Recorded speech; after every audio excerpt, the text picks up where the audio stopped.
Capítulo 13. Naquele dia leu-se o livro de Moisés, na presença do povo, e achou-se escrito nele que os amonitas e os moabitas não entrassem jamais nas assembléias de Deus.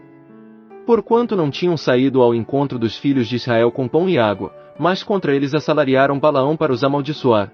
Contudo o nosso Deus converteu a maldição em bênção. Ouvindo eles esta lei, apartaram de Israel toda a multidão mista. Ora, antes disto Eliasibe, sacerdote, encarregado das câmaras da casa de nosso Deus, se aparentara com Tobias. E lhe fizeram uma câmara grande, onde dantes se recolhiam as ofertas de cereais, o incenso, os utensílios, os dízimos dos cereais, do mosto e do azeite, que eram dados por ordenança aos levitas, aos cantores e aos porteiros, como também as ofertas alçadas para os sacerdotes. Mas durante todo este tempo não estava eu em Jerusalém, porque no ano 32 de Artaxerxes, rei da Babilônia, fui ter com o rei, mas a cabo de alguns dias pedi licença ao rei. E vim a Jerusalém, e soube do mal que Eliasibe fizera em servir a Tobias, preparando-lhe uma câmara nos átrios da casa de Deus. Isso muito me desagradou, pelo que lancei todos os móveis da casa de Tobias fora da câmara. Então, por minha ordem purificaram as câmaras, e tornei a trazer para ali os utensílios da casa de Deus, juntamente com as ofertas de cereais e o incenso. Também soube que os quinhões dos levitas não se lhes davam, de maneira que os levitas e os cantores, que faziam o serviço, tinham fugido cada um para o seu campo. Então contendi com os magistrados e disse: por que se abandonou a casa de Deus? Eu, pois, ajuntei os levitas e os cantores e os restaurei no seu posto. Então todo Judá trouxe para os celeiros os dízimos dos cereais, do mosto e do azeite. E por tesoureiros pus sobre os celeiros Selemias, o sacerdote, Isadoque, o escrivão, e Pedaías, dentre os levitas, e como ajudante deles Anã, filho de Zacur, filho de Matanias, porque foram achados fiéis, e se lhes encarregou de fazerem a distribuição entre seus irmãos. Por isto, Deus meu, lembra-te de mim, e não risques as beneficências que eu tenho feito para a casa do meu Deus e para o serviço dela. Naqueles dias vi em Judá homens que pisavam lugares no sábado, e traziam molhos, que carregavam sobre jumentos, vi também vinho, uvas e figos, e toda a sorte de cargas, que eles traziam a Jerusalém no dia de sábado, e protestei contra eles quanto ao dia em que estavam vendendo mantimentos. E em Jerusalém habitavam homens de Tiro, os quais traziam peixes e toda a sorte de mercadorias, que vendiam no sábado aos filhos de Judá, e em Jerusalém. Então contendi com os nobres de Judá, e lhes disse: que mal é este que fazeis, profanando o dia de sábado? Porventura não fizeram vossos pais assim, e não trouxe nosso Deus todo este mal sobre nós e sobre esta cidade? Contudo vós ainda aumentais a ira sobre Israel, profanando o sábado. E sucedeu que, ao começar a fazer-se escuro nas portas de Jerusalém, antes do sábado, eu ordenei que elas fossem fechadas, e mandei que não as abrissem até passar o sábado e pus às portas alguns de meus moços, para que nenhuma carga entrasse no dia de sábado. Então os negociantes e os vendedores de toda sorte de mercadorias passaram a noite fora de Jerusalém, uma ou duas vezes. Protestei, pois, contra eles, dizendo-lhes: por que passais a noite defronte do muro? Se outra vez o fizerdes, hei de lançar mão em vós. Daquele tempo em diante não vieram no sábado. Também ordenei aos levitas que se purificassem, e viessem guardar as portas, para santificar o sábado. Nisso também, Deus meu, lembra-te de mim, e perdoa-me segundo a abundância da tua misericórdia. Vi também naqueles dias judeus que tinham casado com mulheres asdoditas, amonitas, e moabitas.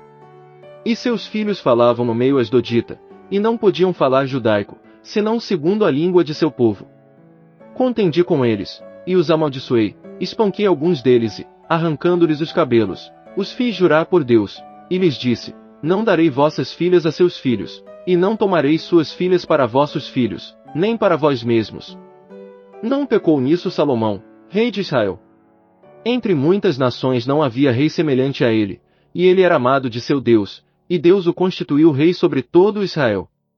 Contudo mesmo a ele as mulheres estrangeiras o fizeram pecar. E dar-vos-íamos nós ouvidos, para fazermos todo este grande mal, esta infidelidade contra o nosso Deus, casando com mulheres estrangeiras. Também um dos filhos de Joiada, filho do sumo sacerdote Eliasibe, era genro de Sambalate, o horonita, pelo que o afugentei de mim. Lembra-te deles, Deus meu, pois contaminaram o sacerdócio, como também o pacto do sacerdócio e dos levitas. Assim os purifiquei de tudo que era estrangeiro, e determinei os cargos para os sacerdotes e para os levitas, cada um na sua função. Como também o que diz respeito à oferta da lei em tempos determinados, e bem assim as primícias. Lembra-te de mim, Deus meu, para o meu bem. Esté capítulo 1. Sucedeu nos dias de Assuero, o Assuero que reinou desde a Índia até a Etiópia, sobre 126 províncias. Que, estando o rei Assuero assentado no seu trono do seu reino em Susã, a capital, no terceiro ano de seu reinado, deu um banquete a todos os seus príncipes e seus servos, estando assim perante ele o poder da Pérsia e da Média, os nobres e os oficiais das províncias. Nessa ocasião ostentou as riquezas do seu glorioso reino, e o esplendor da sua excelente grandeza, por muitos dias, a saber 180 dias. E, acabado aqueles dias, deu o rei um banquete a todo o povo que se achava em Susã, a capital, tanto a grandes como a pequenos, por 7 dias, no pátio do jardim do Palácio Real. As cortinas eram de pano branco verde e azul celeste, atadas com cordões de linho fino e de púrpura argola de prata e a colunas de mármore.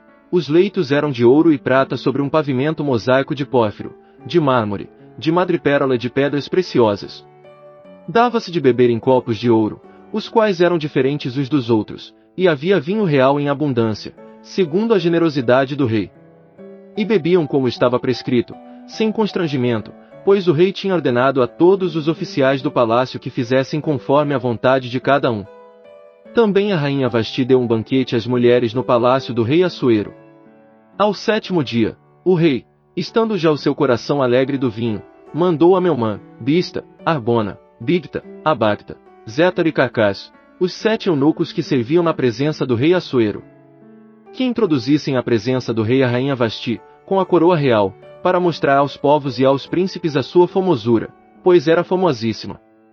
A rainha Vasti, porém, recusou atender à ordem do rei dada por intermédio dos eunucos, pelo que o rei muito se enfureceu, e se inflamou de ira. Então perguntou o rei aos sábios que conheciam os tempos, pois assim se tratavam os negócios do rei, na presença de todos os que sabiam a lei e o direito. E os mais chegados a ele eram, Carcena, Setar, Admata, Tarsis, Meres, Marcena, Memucã, os 7 príncipes da Pérsia e da Média, que viam o rosto do rei e ocupavam os primeiros assentos no reino.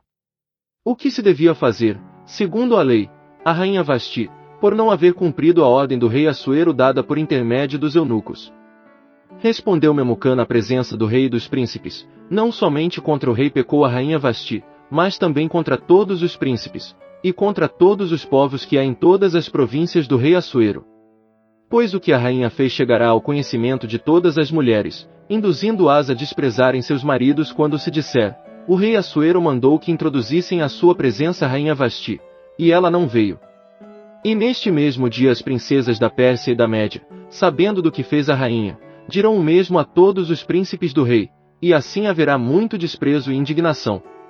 Se bem parecer ao rei, saia da sua parte um edito real, e escreva-se entre as leis dos persas e dos medos para que não seja alterado, que Vasti não entre mais na presença do rei Assuero, e dê o rei os seus direitos de rainha a outra que seja melhor do que ela.